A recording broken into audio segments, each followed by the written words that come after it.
Alam nyo ba na si Josh ang kauna-unahang pinost ni Justin sa kanyang Weverse account?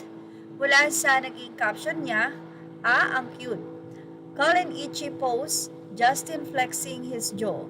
Ang cute caption is intentional and the fact na Josh is the first SB member na pinost si Ja sa Weverse account niya.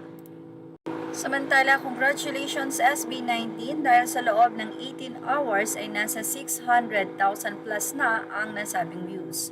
Goal ng mga fans na maka 1 million sa loob ng 24 oras. So may ilang oras na nga lang po para makuha ang 1 milyon, pero sigurado sa susunod na araw ay 1 million views na ang nasabi nga pong post ng SB19 sa kanilang YouTube channel, ang emoji.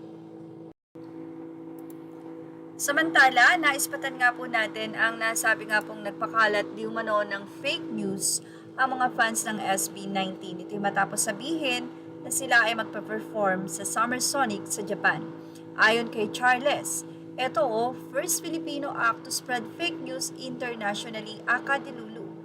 At itinag niya po or nireshare niya ang nasabi nga pong post na ito, nakasama nga po ang SB19.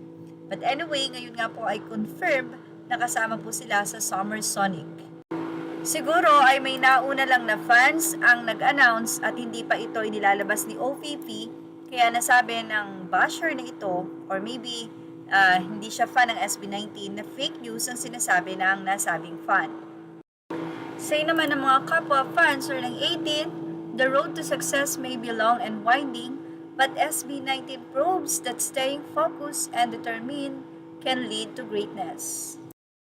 Anyway, say din ng mga fans, kaya siguro itong rason bakit walang mga naka-line up na concert for wakas at simula, kasi puro international festival ang ganap ng mga boys.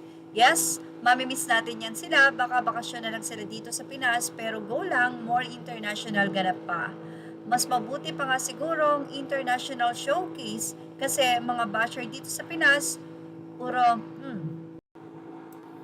Well, alam niyo po ba, ang nasabi nga pong kakulab ng SB19 na si Jolin ay nasa 45 years old na.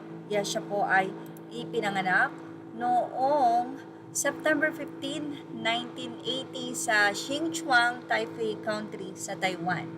Si Jolin Kai Chai ay isang sikat at napakaganda ng reputasyon sa kanilang bansa. At sabi nga natin, isa siya sa talaga namang hindi kaagad-agad nakikipag-collab kung kani-kanino. Well, yan po ang ating showbiz top update. Images are all credit to the rightful owners. Thank you for watching.